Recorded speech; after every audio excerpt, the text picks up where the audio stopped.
Okay, welcome to the Cat's Corner. Man, you guys not gonna believe who I got in here today, man. Another WCW alumni. I mean, he one of the original guys from the power plant, too.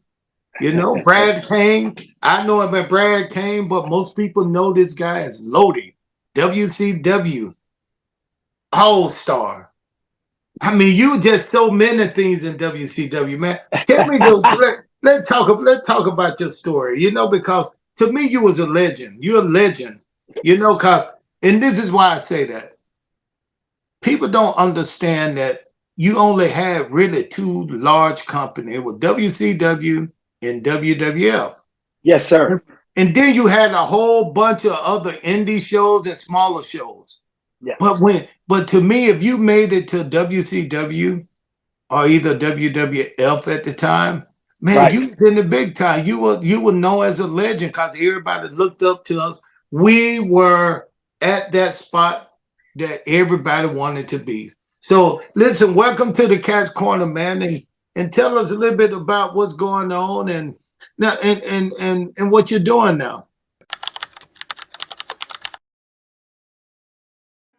We're Resite. Of course we offer all-inclusive site work. We're Resite. Of course we have a dynamic site crew. We're Resite. We have secure foundations. We're Resite. Of course we're good stewards. Resite redefines the way site work is done. Contact us at resite.com. It's RE-SITE.com.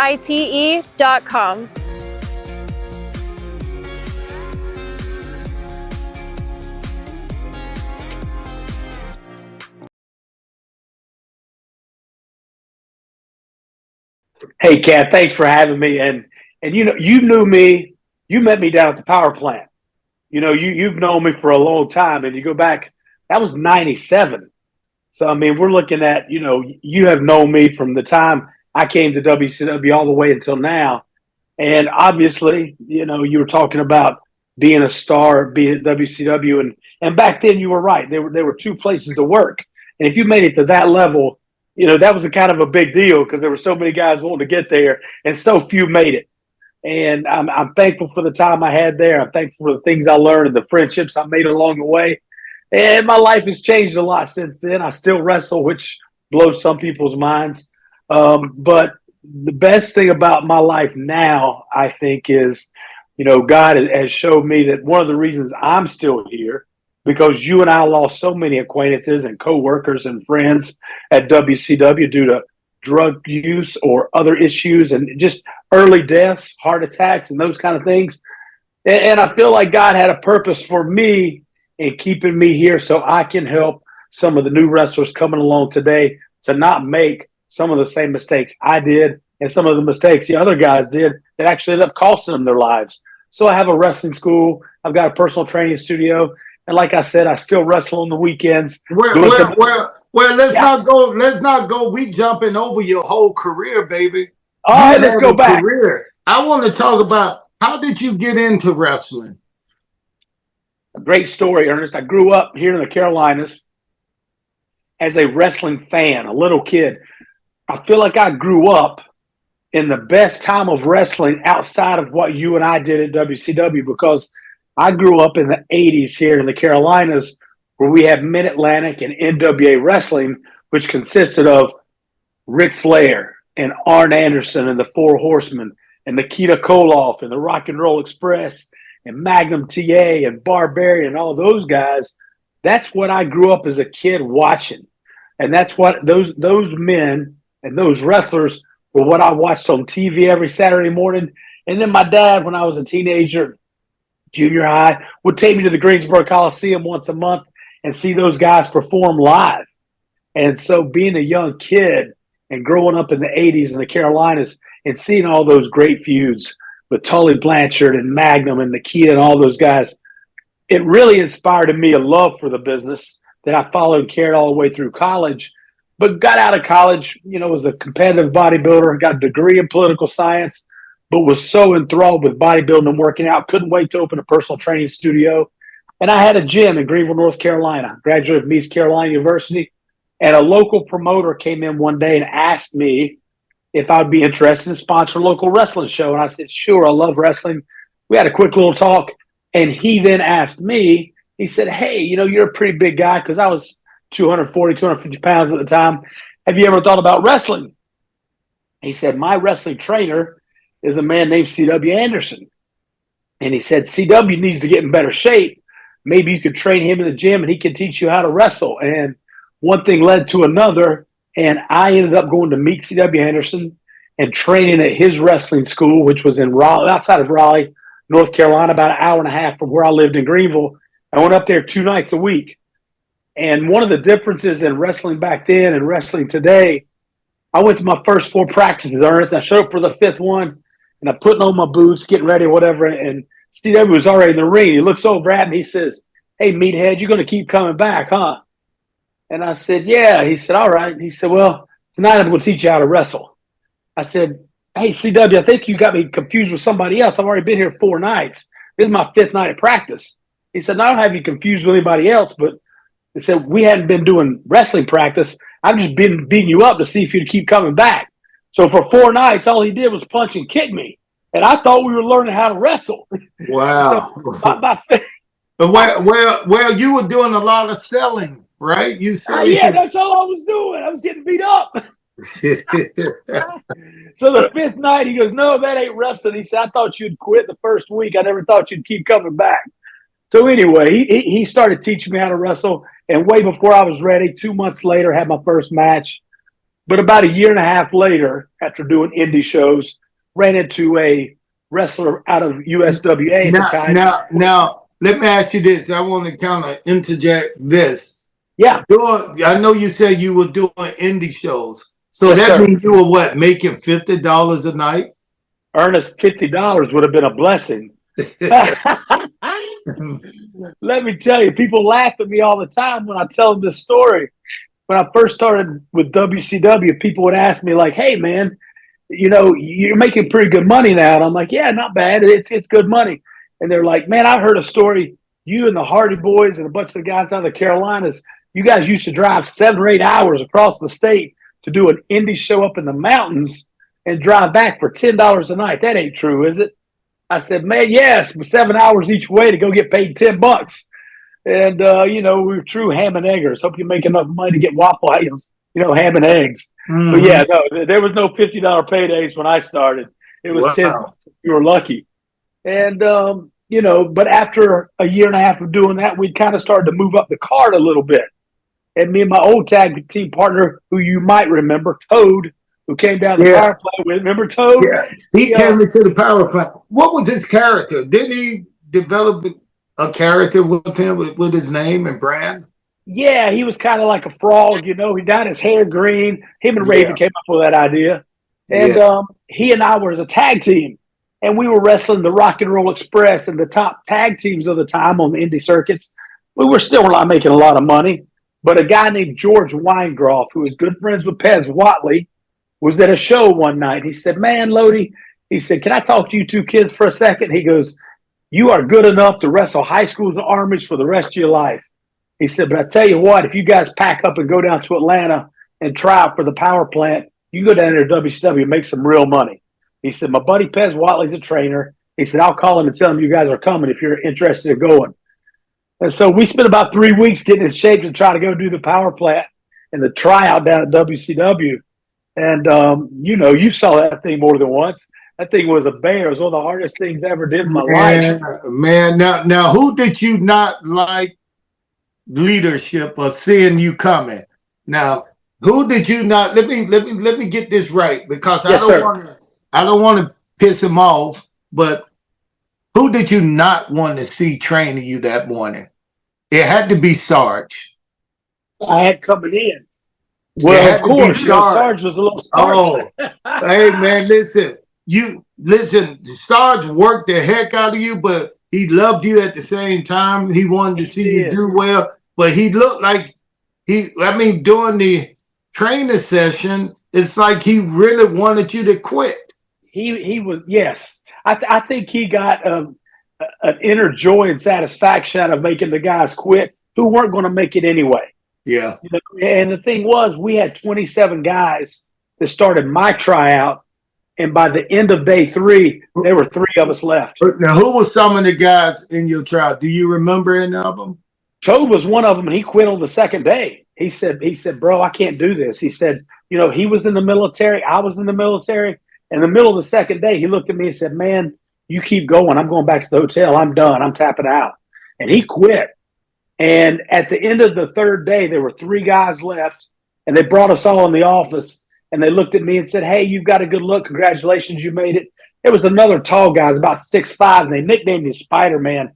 I don't know what happened to him. They're like, hey, you're tall. You're athletic. You should come back. There was a third guy, Ernest, who was about 5'7", 5'8", who made it through. And they looked at him and said, hey, congratulations, you made it. You're too short. We can't use you. Have a nice life. Oh, man. Now, who was that person? Who was giving that information out? I don't remember that guy's name. I never saw him again. But no, I'm talking about who was the trainer, Pez Watley? Well, Pez, Mike Winter, and Sarge were there, but we were all in the office. But Jody Hamilton was the one. Jody Hamilton. Jody Hamilton was the one that told us. And the poor young short kid was like, hey, do I at least get my money back? And they're like, nope. And so they killed it for 3 days. But, the thing was, I looked at Sarge. I said, man, what branch of the military were you in? Because you're as hard as any drill sergeant I ever had in the Army. And he said, I've never been in the military in my life. And I said, man, you missed your calling because you would have been a great drill sergeant. Man, listen, I know those were some good times for you. I know it was for me. But, your first break into the business, when I say your break, how did you get into like the TV spot that you got into? How did you get who recognized your talent first at the power plant? So one of the first things, I don't know if you remember this or not, but as you started getting a little better, you remember Pez used to grab some of the guys and take them to do indie shows. Yeah. And if Pez grabbed you and said, hey, you and me are going to Kentucky next week, you kind of had an idea that you might have a little something. So Pez took me on the road with him a couple of times. And then I got to go down to Orlando and do a couple of jobs at the WCW Pro Show as enhancement talent down in Florida when we go down there for 10 days at a time. Yeah. And Terry Taylor, knew who I was. But if you remember or not, I had been in Atlanta about 2.5 months when I met Raven. And Raven hired me as his personal trainer. And then Raven hired me as his personal assistant. And so Raven was the one who eventually made the phone call to Terry Taylor and said, hey, after Stevie Richards got hurt, he said, is there any way I can put Brad Cain in the flock on Monday at Nitro? And as the phone call went, it was a Thursday night. We were in a bar and Raven's on the phone and he hangs up and he goes, hey, I just tried to get you in the flock on Monday night. And I said, well, how'd that go? Then he was on the phone with Terry Taylor. He said, well, I forgot we had a pay-per-view on Sunday. You start Sunday. And this was Thursday night. So we flew out Saturday morning. We went up to Detroit. And I started that weekend in the flock with Raven.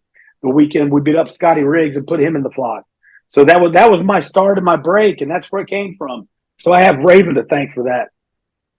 So how did you like work? I know you're going to say you loved working with him because he got you a break. But being in the flock, it was some crazy guys in the flock. You guys were not just in the ring, but out there.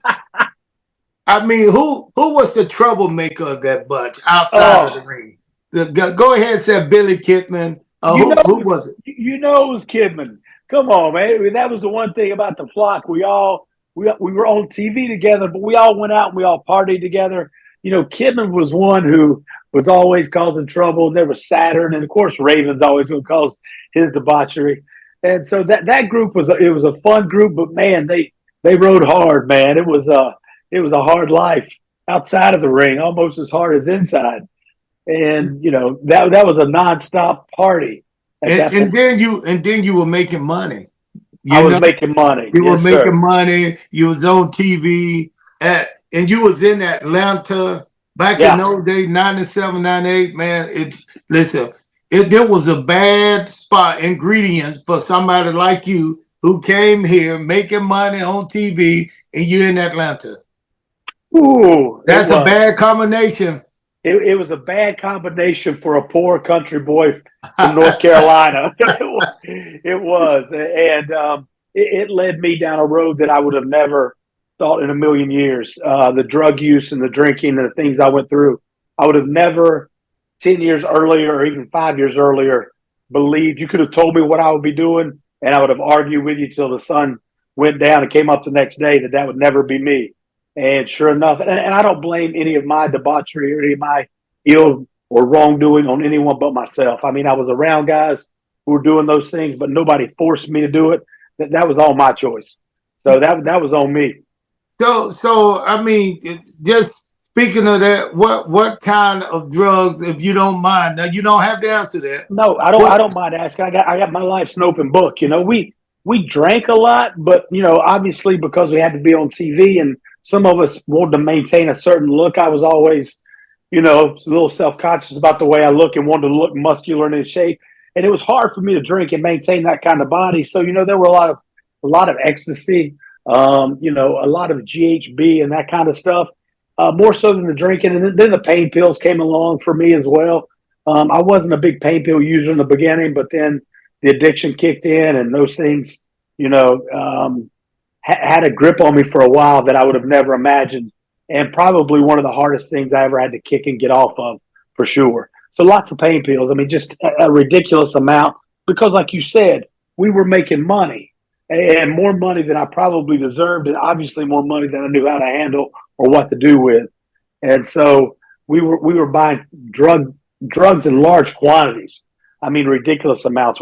This is a story that I tell a lot, but one of my best friends from college lived down in Miami, down in Florida, and we used to get 5,000 pain pills from him for $7,500. Wow. And you think 5,000 pain pills, that would last you forever. But if you're taking 40 a day, it doesn't last you so long. Wow, man. Now let me ask you something. Was it the pain of working night in and night out that caused you to even think you may need some pain pill, need alcohol, or what? No, I mean, no. The pain pills for me were just another way of being high. Honestly, I'm not. I can't sit here and lie and say I need them. I hurt. I mean, everybody hurt. I mean, what we do is very physical, but I could have gotten by without it because I know now, later in life, a whole lot more injuries and I haven't had pain pills since the early 2000s. Mm-hmm. And I'm in more pain now than I was back then. So no, it was just my addiction, and I know I'm an addict. And I sometimes I would say, "Oh, I'm taking too much of this. I'll stop taking this." But I would just cross addict and take something else. And that's what addicts do. We tell ourselves lies. Oh, I'm not addicted to that. I'll just take some of these, and you just switch. You just try something different. But the good news is I haven't had any pills since the early 2000s. And August 23rd, I just celebrated my 15th year of sobriety. So I haven't had a drink in 15 years. Man, that's great, man. Yes, That's sir. great, man. Now, when did you hit rock bottom when it came to doing no drugs and Yes, drinking? sir. When you just said, "I need to let this go." I was bad. I moved out to LA for about a year. I was still on TV. It was right before Lenny and I started doing the West Hollywood Blonde thing. In between the Flock and the West Hollywood Blondes, I moved out to LA for almost a year. And I was in bad shape when I was out there. And then once I lost my job at WCW, right before WWF bought WCW, was my worst time by far. And that's when I ended up in a rehab. And that's when I knew I had to get off the pills and that kind of stuff. And I never did the pills again after that. And that was the early 2000s. Wow, man. You know what? You've always seemed like the type of guy you are now is what I used to see in you. You Good. was smart. You was always friendly. You was always like to me, it was like one of the new guys, and you one of the guys, man, that you would cheer for. I wanted to see you make it. And then when you came up with the sign thing, I was like, that was right. Tell me about that. How did you come up with that? Honestly, again, and I have to give him a lot of credit. Not only did Raven get me my job and put me in the Flock and give me my break on TV, he taught me more about the wrestling business than anybody else ever had. And, the whole sign thing was his idea. He gave it to me. He'd given it to Sign Guy Dudley up at ECW, and he had me do it at WCW. And for the first couple of months on TV, he was pretty adamant about if I carried 4 signs out, he would give me ideas for 2 or 3 of them. But after a month or two, he kind of just let me run with it. Every once in a while, he'd give me an idea for a sign. But most of the time after that, it was all my own doing and just coming up with whatever I did. But the other thing that a lot of guys didn't know were, the boys gave me a lot of good ideas for signs. And some people don't give Dean Malenko the credit he deserves for how funny he was behind the scenes, or how what a quick wit he had. And there would be times, Ernest, I'm sitting here, making signs before the show, and somebody come up and whisper in my ear just something funny. I'd turn around and it was Dean. He would walk off. I'm like, oh, I got to put that on the side. It would just always be some little quip that was great. And so Dean was awesome like that. Kurt Hennig was the same way. Kurt would walk by and whisper in my ear, just something random, but it would always work. So those guys. That's good. You know who kept me going like that, bringing up that name, is Disco Inferno. For some reason, Disco was like one of the most intelligent wrestlers out there, and he would, all you had to do is just say, hey, what should I do for this? And he would say, hey, why don't you just do this? He was just really smart. Did you ever work with him, Disco? I worked with Disco a lot, and you may not remember this because I know you didn't go out quite as much as we did, but Disco was always in the club with us. I mean, he and Alex Wright and that group were always going out with the flock, so we spent a lot of time with Disco. And initially, it was kind of funny because I asked Raven, I said, Raven, because Disco can get on your nerves after a while sometimes. I'm like, all day long. But I said, Raven, why do we keep Disco around? He said, man, like in baseball, if you bat 300, like you get 3 base hits out of every 10 at bats, that's a pretty good percentage. If you bat 300, he said, man, Disco bats a good 400. If you ask him for ideas, 4 or 5 of them are going to be terrible. One of them is going to be awful, but he'll give you 3 or 4, like you said, good base hits, things you can use. And he said, he's worth keeping around. So, but it's true. And you bringing up Disco makes me think, like, on Twitter, I have so much fun watching his Twitter account, and just his take on wrestling today, I think is pretty much like most of the old guys that I know, but he just puts it out on Twitter. He gets blasted all the time, like, oh, your gimmick sucks. What do you know about wrestling? But his wrestling IQ is off the charts, man. Yeah, let me tell you something. Him and Tara Taylor were 2 of the most intelligent. They know enough about the wrestling business to run their own company. Yes, sir. And those guys right there, man. But just to have those 2 guys around made things easier, even for me myself. Yeah, they were great. I love Terry to death. I haven't seen Terry about a year and a half, but yeah. Do you watch any of it today? I do, because of having the wrestling school. I've got to be able to keep up with the young kids and let them know what's going on and what I like and what I don't like. And I'm a pretty big fan of the WWE product as of late. I think they're doing a really good job. I have a hard time watching the AEW show. Now, how about? Did you spend some time in WWE, or did you just? I did not. I've done multiple spot shows for them here and there. They brought me in a couple of times to look at me and my tag team partners, but I never got a job there. I never worked for them like you did when they went over, because I had gotten let go right before WWF bought WCW. And so when they took over the guys that were still left, they weren't hiring anybody else. They already had enough guys. They didn't need anyone else, And so I went in a couple of times from 2004 to 2007, maybe 2008, for spot shots here and there, but it never turned into anything. I worked a couple of shows for them, did a couple of matches, but nothing that got me a contract, or so I never officially worked there. Wow. Contract basis. Yep. So your time in WCW, when you think back on it, was it pretty much a happy, fun, enjoyable? What was it? I mean, describe it. Good question. Good question, Ernest, and all of the above. Because you take, like we started out the conversation, me looking up to Dusty Rhodes and Ric Flair and some of these guys as a kid, to become co-workers with those guys and then become friends with them afterwards and work there. And to me, I say this a lot, and I know for a fact there were a lot of guys at WCW that were overpaid. I was one of them. I probably would have done that job for half the money because I just loved my time there and what was going on. Regardless of what I ended up doing off screen and that kind of stuff, the work was fun. And again, I enjoyed all the guys I got to spend time with and the people we met along the way. And, post WCW, I ended up touring overseas with World Wrestling All-Stars. Lenny and I went overseas multiple times with those guys. And then working for Dusty Rhodes down in Atlanta, we had his wrestling company, Turnbuckle Championship Wrestling. That was a really fun time for me, too, because I was there for about a year and a half.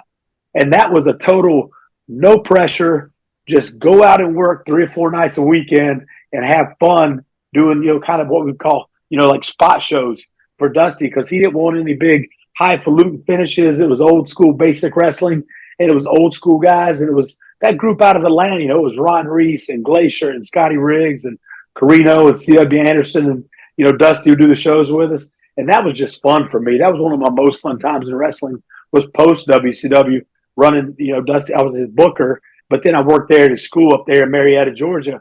And so that was a lot of fun working with the young kids there, and probably led me to doing, what I do now with my own wrestling school. Well, let me ask you something.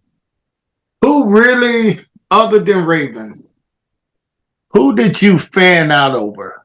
What wrestler did you see that you just you couldn't take your eyes off? It's like, oh man, I'm such a fan, and here I am right here with him. Who would that be? Give me a name. Benoit. Oh, you had a great match with Benoit. I remember that match. It was fun. He was my first match on Nitro ever. Man, how nervous was you? Off the charts nervous. and I'll share a quick 45-second story with you on that. It don't have to be quick. I knew a week ahead of time I had to wrestle Benoit in Buffalo, New York, because we were doing an angle where he had to wrestle everyone in the flock to get to Raven. So I knew a week in advance. We were in Chattanooga the week before, and Terry Taylor said, Lodi, he always called him Benoit. He says, you got Benoit next Monday in Buffalo. I said, cool. Well, Raven got sick and was in the hospital with pancreatitis. He was sick for about 11 days and in the hospital. So I flew to Detroit. It was Saturn and I. And now I knew I wasn't going to get a whole lot in that match because that was my character. And Benoit was killing everyone through the flock to get to Raven. But hey, watch that word killing everyone and associate that with Benoit's name. Oh, bad choice there, Ernest. Yeah. Thanks for catching me. Let's just say he was killing some people. He was destroying people in the ring. How's that? He was destroying people in the ring and the flock, basically. All right. But that week, Toad, my old tag team partner, who didn't make it through the power plant tryout, had gone back home, got in better shape. He came down the next tryout and made it. So that's how Toad ended up at the power plant. He went back home and got in better shape. But he was my roommate. He was living with me in Atlanta at the time. He said, Benoit's not going to let you call the match. But if he did, it would be really cool if you did it like this. And so Toad laid out this whole match of what we could do. And one of his things was, he said, Benoit was doing the headbutt for the finish. He was doing the crossface. And he was also doing the superplex. He said, it'd be great if he just killed you and hit all three. Like, he never hits all three on the same person. And so we laughed and joked and put this thing together, but knowing he's not going to let me call the match, it didn't really matter. So we got to TV the next week, and we had to be there at 2 o'clock. And I see Benoit around 2:30, 3 o'clock, maybe in catering. And I said, hey, Chris, I know you and I are wrestling night. Whenever you want to get together for a match, you tell me when it's good for you, and I'll be there. And he goes, we'll get together later, Lodi. And so, I let it go. And it's like 4:30, 5 o'clock, and I see him again. I'm like, hey, Chris, let me know when you want to get together and go over our match tonight. Because like you said, I had not had a live Nitro match before, and I was a little nervous. I'd only been with the flock for a couple of months. I started in October, and this was December the 8th, I think. Well, Ernest, it's about 6:30, 7 o'clock, and we haven't talked yet. Now, I know the match Nitro doesn't start till 8, and our match was towards the end of the first hour. But I couldn't find Benoit, and it's 7:30. And then I go ask Raven, because sometimes the flock would go out before the show started and sit in the front row. It depended on how much beer Raven already had or how much he wanted. Because when we sat out with the crowd, Raven drank beer the whole time. He would send the marks to go get him beer during the show. So Raven was getting thirsty, and he said, hey, let's go out before the show. Let's go out about 7:45. Well, it's 7:40, and I can't find Benoit anywhere. And we haven't even talked yet. I have no idea what we're going to do, Ernest. No clue. And I'm looking everywhere backstage, and Raven's like, hey, we got to go. We got to go. It's 7:42, 7:43. And I finally see Benoit. I'm like, Chris, can we talk about our match? And I could tell he was a little flustered, because I already asked him a couple of times. He said, he said, Lodi, it's not even 8 o'clock yet. We don't go until almost 9 o'clock. We can talk later. I said, no, seriously, Chris, we're going out right now to go sit with the fans. What do you want to do? And he looked at me, and he had a cup of coffee in his hand. He kind of put up his hands like, Lodi, what would you like to do? He asked me what I would like to do. So I gave him that match that Toad and I had made up. I just laid it out for him, Ernest, one time, and he looks at me and goes, sounds great, see you out there. And turned around and walked off. Now let me ask you something about Benoit. Yes, Didn't he seem a little distant to you then? Like it might have been something going on behind the door, because he was always drinking so much coffee. Always drinking so much coffee. And the eyes were so big. And yeah. I'm just saying, did it seem like something was going on in his head to you? He was an intense individual, Exactly. And he was intense, and all the caffeine probably didn't help. But here's the thing. I laid out that. Now, he and I had not had a match yet, but we did a run-in every night on Benoit. So I had already had interactions with him in the ring. I knew how he worked and that kind of stuff. But I couldn't believe he asked me what I wanted to do. And I went out to the, and sat in the fans, came over the ring, over the guardrail for the match. And Ernest, he did that entire match the exact way I laid it out, and I gave it to him one time. He didn't miss a spot. And he did it perfectly. Man, listen, that's why I'm saying we don't realize, because me and you, I got in about the same time you were coming in. Right. And I had no background of pro wrestling.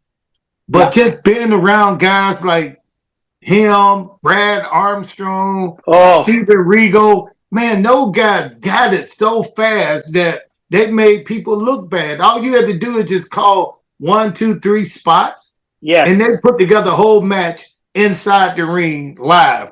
Yes. You just named, if I had to name my top 5 guys, you just named 3 of them. All three of those guys were great. Regal, Brad Armstrong, Benoit. I mean, they were fantastic in the ring. And you worked with all of them, I'm sure. Yeah. And they really didn't have to call it outside of the ring. They made you look good even if you were lost in the ring. If you were lost in the ring, I remember I was wrestling Benoit, and I went in. He said, reverse. He said, I'm going to throw you off, reverse it. So he threw me off, and as I went to reverse it, my hand came. I let go of his hand. So you know what that is. He clear across the ring, and I'm in the middle of the ring, and I'm like, I don't know the next move. I don't know what to do. I was lost. But out of nowhere, he just came with a chest-to-chest clothesline, and I just took the bump. He said, okay, get up, let's do it again. I mean, this dude was incredible, man. He just came like boom out of nowhere with the clothesline, connected us back together. He said, okay, let's get up and do it again.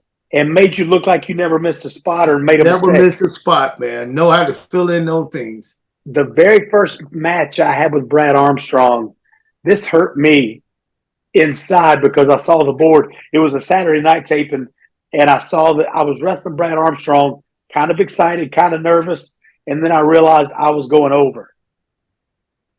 And I'm like, man, there is no way Brad Armstrong should be doing the job to Lodi. Hey, Lodi. Yeah. I think the higher whoever was over WCW then, I think they knew what he was struggling with. Why Right. they never really put the belt on this guy who good body, he was a Yeah. great wrestler, great entertainer. They never put the belt on. They didn't push him. They just kept him around and he was young. I was Yeah. like, they knew the demons that he probably was dealing with. Because, he owed, what ended up happening to him. Yes, sir. And it's like, to me, why was they not pushing this guy? Yeah. I don't know if I think you're right that they thought there was maybe something going on. And I think at that time too, I don't think his size helped. I mean, Oh yeah, there are smaller wrestlers now, but even back then he was on the small side for the he guys that were was. putting the belts on the champs. Yeah, yeah, you were. They had Hogan, they had Yeah. Kevin Nash, Goldberg. Right. So did you ever work with Ric Flair? Yes, very little. We had a couple spots in one match, and other than that, not a whole lot. I knew Rick from being in the Carolinas and working with his kids. I helped train David when David started, and then I was actually Ashley's first trainer. Bro, I tra- bro, bro, let me ask you something. I'm gonna cut you off since you brought that name up. So you was the one that trained David. No, I started working with David on the road and helping him because they didn't train David. Remember? Oh They man, David was the worst wrestler I ever seen. Oh, he was so terrible because they didn't train him. They thought it would be great. They're like, people on TV would be like, "Oh, he just got his job because of his dad." But Okay. terrible wrestling's terrible. He was awful. So that was his gimmick then. Yeah, He only got okay, all right. But yeah, listen, he only got a job because of his dad. But that job brought him maybe one of the best looking girls in the business. Remember who he was dating? I do. I Stacy. do. Stacy. He I dated thought, Stacy. yeah, Stacy Keebler. I thought they were gonna get engaged, and I mean, it was just crazy.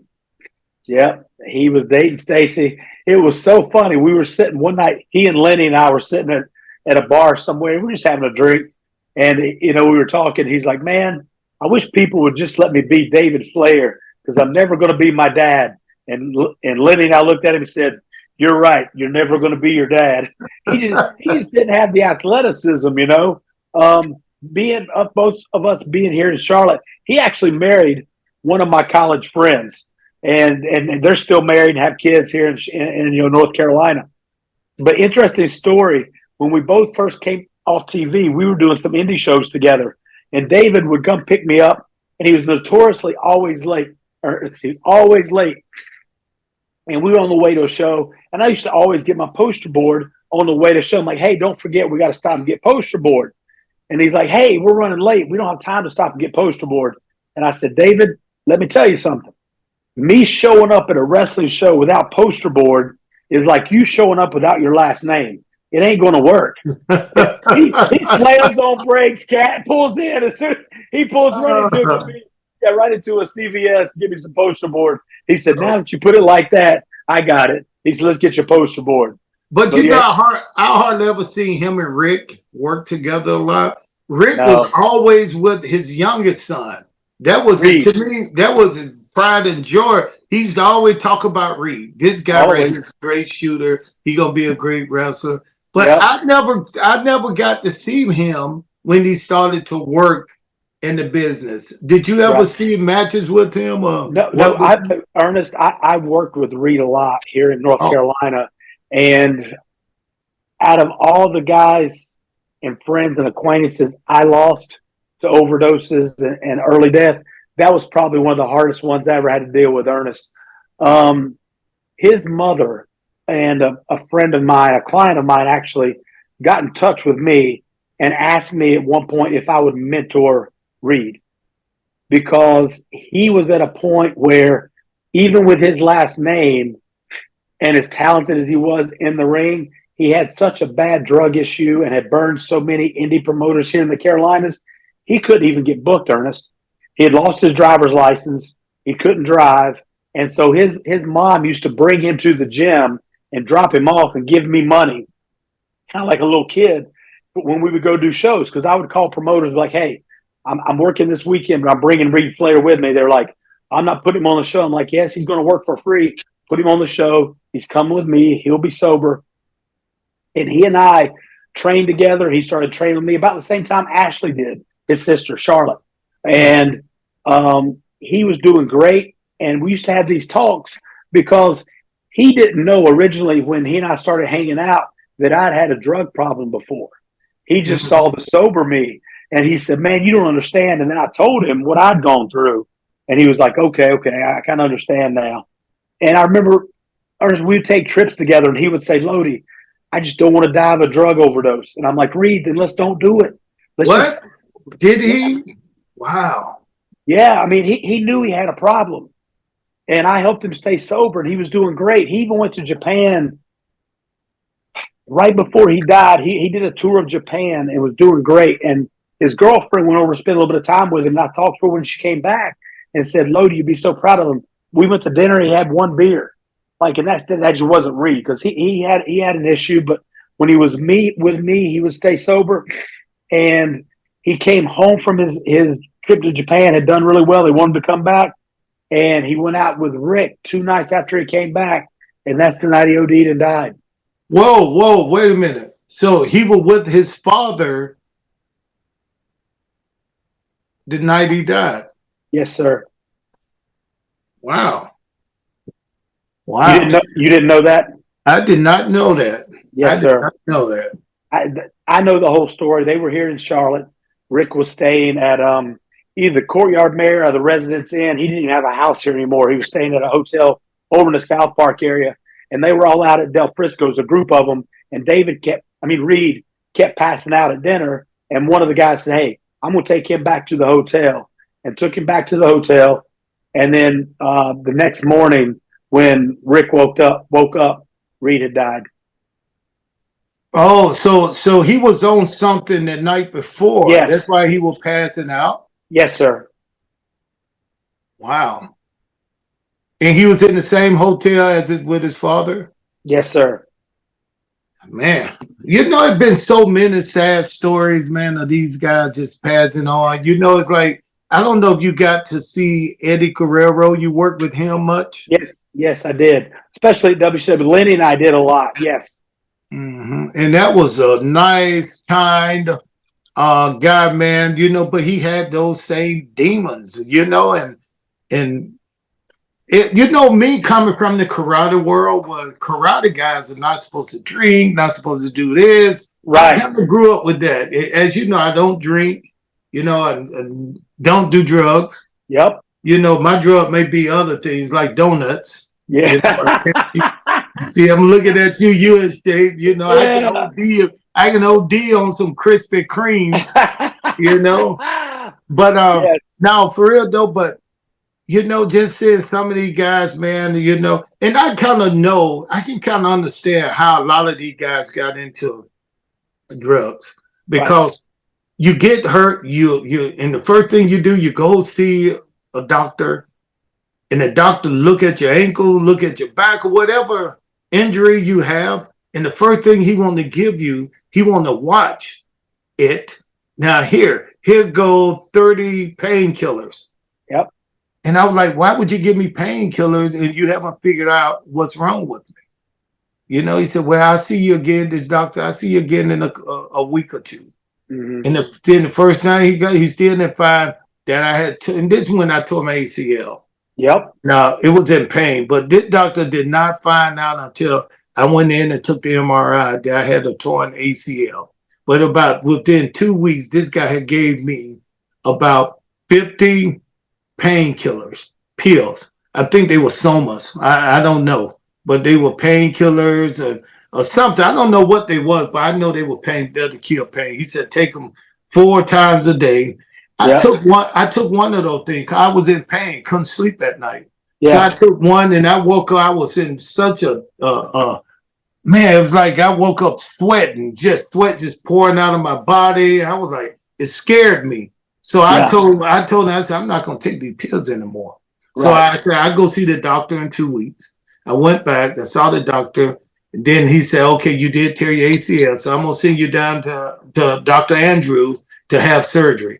by Yep. that time, I was looking at like, okay, I'm getting better now. I don't need these pills anymore. So I went through the surgery, didn't take any more pain pills at all. Went through Good. this, healed from the surgery, and then one day I was in the locker room, and I was in the locker room with the big boss man.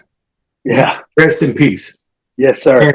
And we were just talking, and I had just finished my match, and he was getting ready to go on with his match. It was just the two of us in the locker room, and he looked at me and he was like, "Man," I said, "Man," he said, "You came back good with that ACL." I said, "My ACL is better now. It don't hurt as much." He was like, "Man," he said, "Yeah," he said, "I hurt all over." And I said, "I'm sorry to hear that." And I said, "They gave me some pills to take just in case in case I couldn't continue to work or didn't want to be in pain." Guess what he said? He said, "What?" I said, "I'm not going to take the pills, though. I just stopped taking them." He said, "What? You still have the pills?" I said, "Yes, I got them at home." He said, "Oh, please, can you bring them to me?" He said, "I have to take 15 of those pills." This is what he said. After I told him I would bring the pills in, I didn't, I was going to throw them away, but you know how you just keep them, because I didn't know, listen, I didn't even know guys was addicted to these pills then, because I was brand new. And man, but when he said take him 15 pills just to get to the ring and get out, because his body was so beat up. Yeah. And then, a couple of, that was strange right there. I never gave him the pill because I didn't remember to pick him up to bring him with me on the road. I ended up throwing him away later on. Yeah, good. Because, that was the thing with those things. Like you said, you woke up sweating, you didn't feel good. Most people, the first time they take a pain pill, whatever, it doesn't make them feel good, doesn't make them feel better. A lot of people get nauseous. They're like, man, how do you take 40 a day? I'll never forget the first time. Hold on, wait a minute. Who took 40? I did. You took 40 pain pills in one day? Yeah, on a regular basis. Holy snot. Yeah, before I got sober. Wow. And I know guys that took more. Yeah. So I'm not bragging. And then they would drink. And then they would drink with it. Right. And the funny thing was about the pills, Kat, was when you had a lot of pain pills in you, you couldn't get drunk. Like you could drink beer like it was water, and you're not going to get drunk because the pain pills would override the alcohol. So guys who were like jazzed up on the pain pills, that's how they could drink so much, because it didn't affect them. I know that sounds crazy, but when you build up a tolerance to the pain pills, the very first time Raven gave me a pain pill, we had finished a workout at Main Event Fitness right there in Atlanta, and we went next door to Tan, and the tanning bed was getting ready to close, and Raven gave me a pain pill because we were going to go out later. I fell asleep in the tanning bed. They were trying to close. Raven had to climb over the top of the wall and get me out because it knocked me out. He's like, "Man, you're a terrible drug user."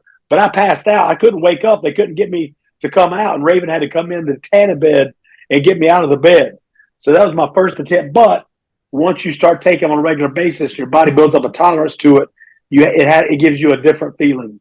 So, but yeah, that's what happens. Well, you know what, man? Out of all the guys who I know, a lot of them ended up dying from these pills. Yes, sir. And I'm glad to see you doing well, and you woke up and you were able to just smell the coffee and said, "This is not for me." And I know you found God in your life. And yes, sir. Are you a minister?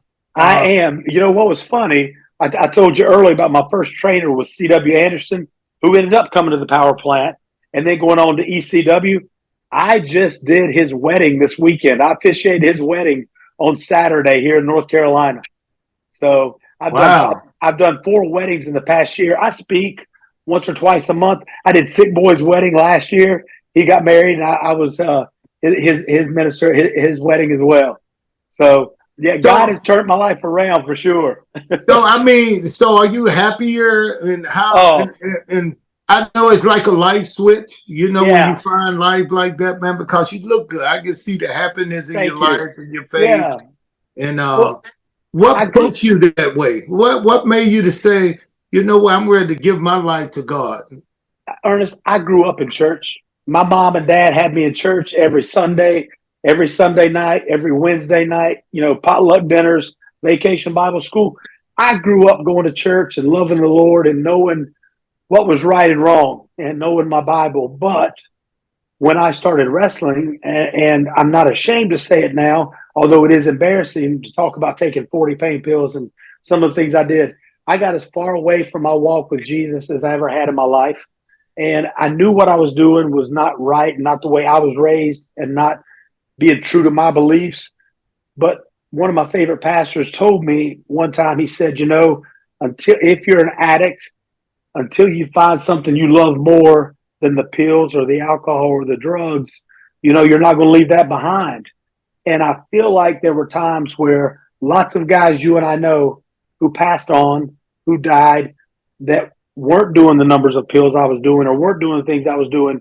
Why did God keep me here? And I really do feel like my purpose moving forward is to help young people find out, like I said, find the way to Him and realize living for Him is much better than living for a pill or a drink. And, I was a youth group leader at my church for 7 years. We have a thing at my gym every other month called the Weight Room Revival. And it's weight, W-A-I-T, because, sometimes God makes us wait, where we bring in guest speakers and that kind of thing. And we have music and we do it. It's a men only deal. And we bring in like 50 guys, we cook them dinner. But it's basically a way for men to realize how to be godly and biblical men in today's broken world, because so much of society today is not pushing biblical values. And so that's what we do. And the funny thing about that is in my gym, we've got room for 50 chairs. So I can only have 50 men in there. And my whole goal with this thing a year ago, because we do it every other month, and this Thursday we're up to Weight Room Revival 6. So we've been doing it for a year now. I was so invested in making sure those 50 men had a great experience and got to hear about the Lord. I wasn't thinking about what kind of reach we could have online. And there's not been an event yet that hasn't had between 3,500 and 4,000 views online while we do it. So I've had Nikita Koloff come in and speak, and Gunner has come in and speak, Caprice Coleman and Scotty Matthews and different wrestlers. And so it's been something really cool. We've got our 6th one this Thursday night, and I'm very proud of it. And God has blessed us totally with that deal. So it's all been good. So you still living the life you want to live. You know I am. Yes, very happy. You got your walk with Jesus, you wrestling, Yeah. and what about that thing when they say Jesus may take your soul, but while you're here on earth, I'm going to have your ass. I forgot who said. I think it was what was his name, man? It was one of the wrestlers. He was just talking to me. He was telling me how he believed in God. Which I understand. Yeah. Wrestling world is just part of it. Yeah, right. I love God, man. God is so good to me. Then he got out there. He said, "Listen here, brother. Tonight, God will have your soul, but tonight I'm going to have your ass." Yeah, and that's the other cool part about my wrestling now is, as you see when you and I've done shows together, I use my wrestling now for my ministry. Yes. when I used to come out on TV, if we were in St. Louis, I'd hold up a sign, St. Louis sucks. You guys are rednecks. And now I put Bible verses on my signs. My shirt has a Bible verse on it. So it's a way for me to reach out to others and still take what I love to do, because I love wrestling, but I actually use it for my ministry to reach others for Christ. And it's been really cool that God has allowed me, even after the 3 broken necks and the heart attack and the quintuple bypass I had last summer, that I probably, my surgeon himself said I should not still be here. I was not going to bring all that up because you look so good and so happy now. But I mean, I know you've been through ups and downs, and how those things going? How did you had the heart problem? How's that going? Yeah, thank you, Ernest. It's great. I had a heart attack during one of my matches and drove myself to the hospital because I just couldn't believe it could be that bad.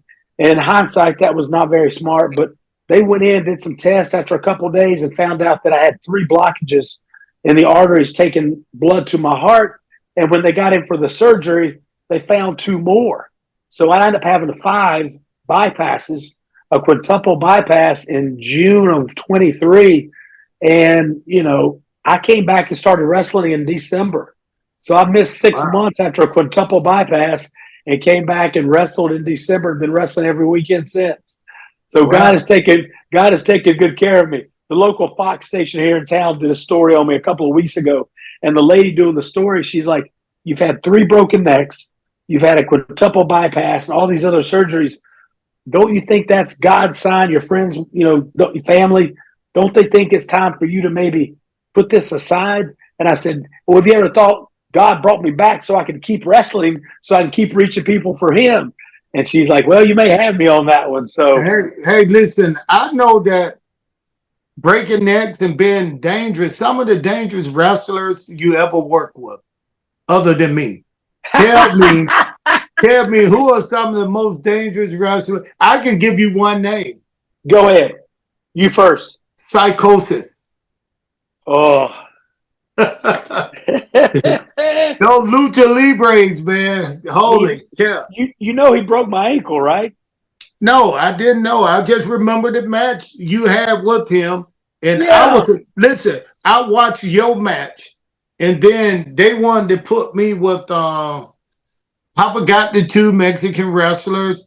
And I heard them talking. They were speaking good English. Right. So then when I walked up to them and said, okay, this is what we're going to do. They started saying, I don't understand. I speak no English.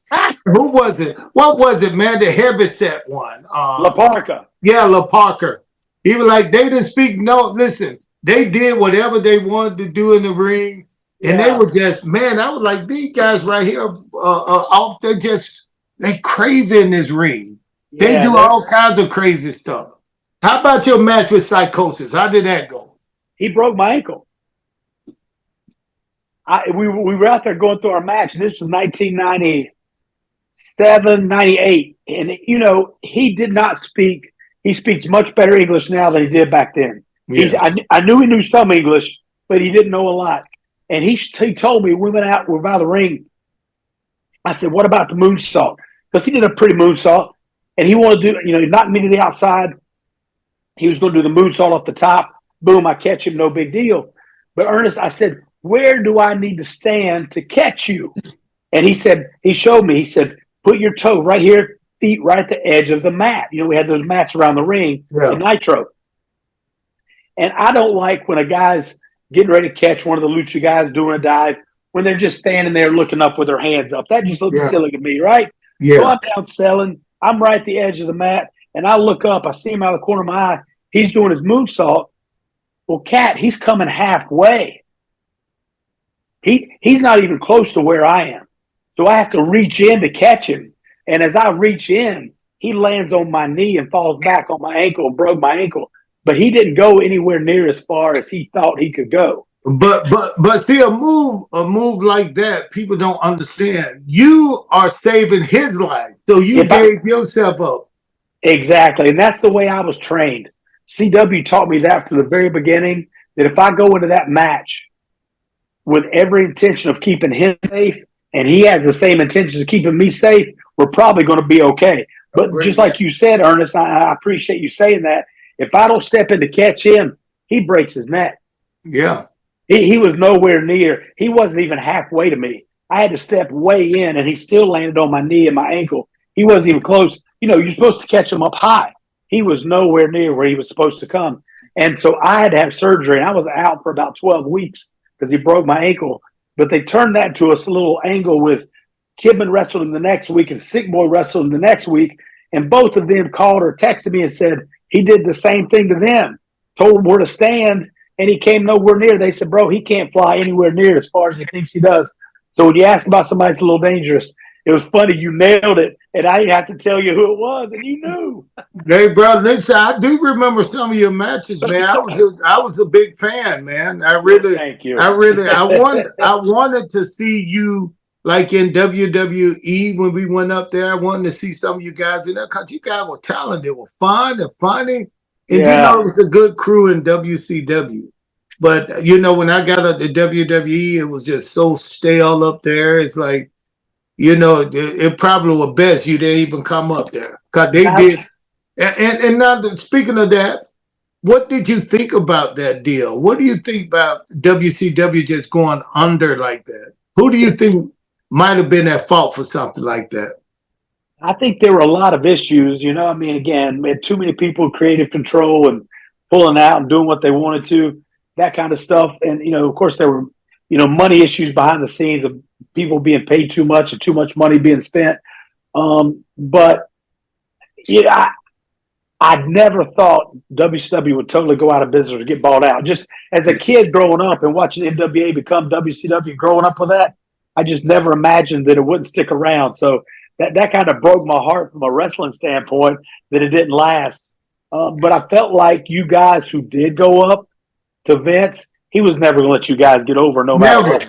never. So you guys never had a prayer. Like, why? Why would he? We got my guys. We got every spot filled. Why? Why would I now bring up the guys, the company, WCW, and bring them into here and put them over on my guys? He did. Now, some of them going to say, people like Booker T, people like Chris Jericho, but if you remember, they went over first. They went over before WCW was out of business. Jericho went over early. Yeah, he left. He left a couple years before WCW went out of business. And Booker didn't get treated the best when he first started. Exactly. I always thought Booker was a star. I mean, you can only hold him down for so long. But outside of Booker, who else did he give a real shot to? Hold up, wait a minute. Let's start by the guys in the Hall of Fame. Yeah, DDP is in the Hall of Fame. right. Do you remember the DDP push he got when he was up there? I think they put DDP in the Hall of Fame because of what he did at WCW, but not at WWE. They gave him a raw deal as well. I mean, it was just terrible, the gimmick they put on him. Horrible. You remember they had him walking around looking like some pervert, looking in the window at somebody's wife. I was like, that was terrible, man. It was not good. And that's where I felt like Vince was never going to let somebody that he didn't create get over but so much. And that's why I felt sorry for you guys that went. Because you could, as a fan just watching it, you could see Vince was never going to let you guys get over. And never. And he didn't pay you a lot of money. I think, listen, what he was paying me for a year, I was making in 1 month at WCW. Wow. Now, I think Vince was part of his contract when he talked WCW into selling out to him. Right. They probably said, okay, we don't want to put all these guys out of work. And Vince probably said, hey, okay, listen, we're giving them opportunity to come up there and work with us. And so we guarantee guys, whoever want to work, we guarantee them workout, a free dark match. And when I said free, I mean they was not paying you to come in and work a dark match. Yeah. I don't know. It seemed like that from a fan standpoint and knowing you guys, and I loved your character. I love your work and the things you got to do. But I thought out of all the guys, your character and the things you did could excel in that environment. Vince wouldn't let you. Hey, they did too. That's how Johnny Ace called me and said, Vince would like you. You need to come up here. But when I got up there, maybe a lot of people don't know that I'm kind of a loner. I be by myself a lot. I like to watch people. I like to sit back in the corner and watch my friends have a good time. And every now and then I start running my mouth. So when I got up there, I was kind of like, let me fill it out, get to know someone, get to know these people. But they did not act like they even wanted to be friends with us. They act like we was like, okay, you guys are out of place. You're the WCW guy. Yeah. And you're the WCW guy. But then I started noticing, if you look around up there now, all the guys that are running the show, other than Triple H, you got Billy Kidman, Shane Hams, Jamie Nobles. You got at the school, you got Norman Smiley. These are all WCW guys. Yeah. Terry Taylor's there. Terry's Terry Taylor's there. Terry's there. And, Fit Finley's still there, I think. Isn't Fit still there? Yeah, Steven Regal is there. You're right. So, but yeah, it is a lot of the old WCW guys in charge there, which is kind of funny. but you know what? I really, when I got there, one of the nicest guys I met. They all was nice. They all were nice to me. You Yeah. know, from The Rock to Stone Cold. Hey, Cat, how you doing? Did you know they would introduce themselves? Just real nice. Vince McMahon was the nicest guy to me. I Huh. mean, he let me. He had said, "Hey, Cat, because what happened? I just come in on Monday night, then I shoot the show, the live interview, then I can go home next morning. Then I had to fly back to New York. So every now and then, Vince had his own plane. He leaving whatever city we in. I'm going to New York. Anybody want to go to New York? Come on. So he invited all of us on the plane. So I used to fly back with him to New York and everything. Yeah. And but just the way people was around him, they gave him a little bit too much power. Right. You know, a little bit too much. They bow down just a little. Kids ass just a little too much for me. It's like Yeah. this man could do anything and they gonna still take it. I knew that. So I was Yeah. uncomfortable being in those situations because I'm not that kind of guy. If Vince or anybody else thought they were gonna disrespect me, I was gonna kick them in the mouth. Exactly. So I did want to get in like that because I probably end up in jail somewhere. So I kind of stayed back, but you know, you had to stay involved. Yeah. So listen here, brother. I'm telling man, listen, I could talk to you all day, man. Well, And thank you for having me on, Cat. It sure was and, good to catch up with you. and we gonna put this down because I know once we edit it and get it out, you know, my sponsor, Resite Okay. Construction Company, they sponsor me. You know, these guys right here gonna like because he like you. My guy from Resite, the sponsor asked about you to get you on because he liked your story. He liked your story on how you came back, that what you went through, and you know you met him before. So man, Okay, listen, cool. this is gonna be Awesome. fun. We're gonna have fun with this, man. And I'm glad you got to come on. You look great, man. You Thank you. I still appreciate it. you still working out pretty hard, I see. Every day, Cat. Yeah. Trying to fight that old age. I just had a birthday, Cat. I just turned 54. I'm halfway Holy to cow. Hey I'm half man, listen. I'm halfway to 108. You can't listen, you can't beat that, man. Only thing you got to do is look like you can beat it. You That's look like you can it. beat age, but you can't. You look good. You're doing good. You're looking good.